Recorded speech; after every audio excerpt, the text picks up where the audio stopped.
What's right with you? That's not your typical question, but the question perfectly characterizes the strengths approach.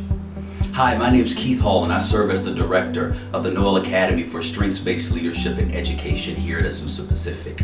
And we're so enthused that you're watching this video to acquire just a quick overview about the strengths approach. Now, some of you may be curious, what is this strengths approach all about? Well, I will say this, it is very countercultural.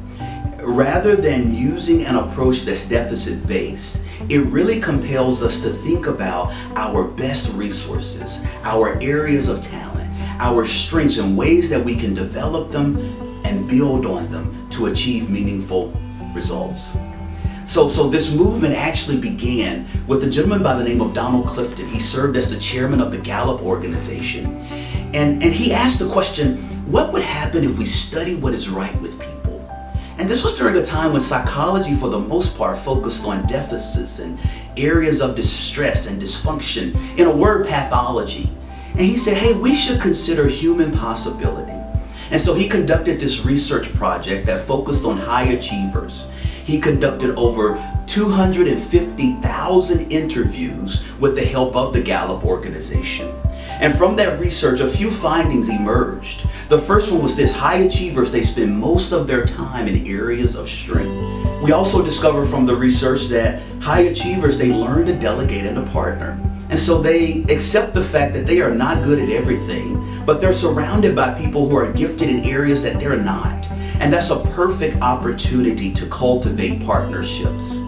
The next finding was this: that high achievers, they spend most of their time on strengths and using their strengths to overcome obstacles and apply them in new situations. From this research, the strengths movement really gained traction. And actually the Clifton Strengths Finder, the tool, was developed. So again, we pose to you, what's right with you?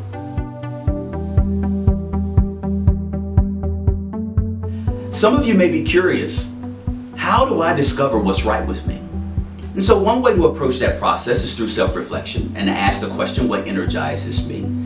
But one of the main ways that we would recommend that you acquire clarity on the way that you're designed and the way that you're wired is by taking the Clifton Strengths Finder.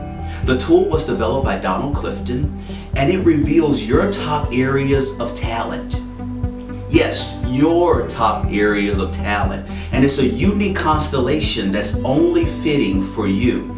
It details the way that you think, the way that you behave, and the way that you naturally approach life. It is your lens. And so some of you have the talent of woo.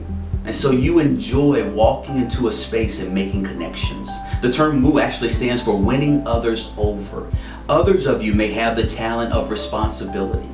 And so you take psychological ownership of whatever's been delegated or tasked for you to do. Others of you may have the signature theme of empathy.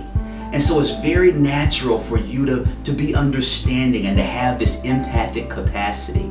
The bottom line is this: it doesn't matter which themes are in your top 5. They're all good. And the emphasis should really be on the approach. I think the beauty of the Clifton Strengths Finder is that it provides this common language, but most importantly, it creates space for us to consider the strengths perspective, seeing the potential and possibility in people and situations.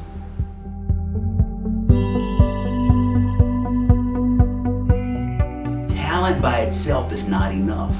Talent needs to be coupled with intentional effort and developed into strengths. And strengths translate to results.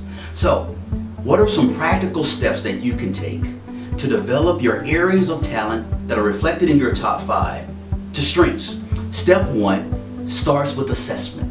So you need to take the Clifton Strengths Finder tool immediately, like yesterday.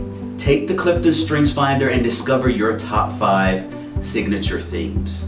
Number 2 is affirmation. So after you discover what your top 5 themes, I would encourage you to print out the results report and have someone who knows you very well, maybe a family member, maybe a friend, maybe a sibling, and have them read over the results and ask them, do you feel like these words and descriptions characterize the way that I think and who I am? The last step is all about application. And so think about ways that you can strategically put these top 5 themes into practice. Academically, relationally, and even professionally. So we encourage you today to take the Clifton Strengths Finder, discover your top 5, and allow the Strengths Quest journey to begin.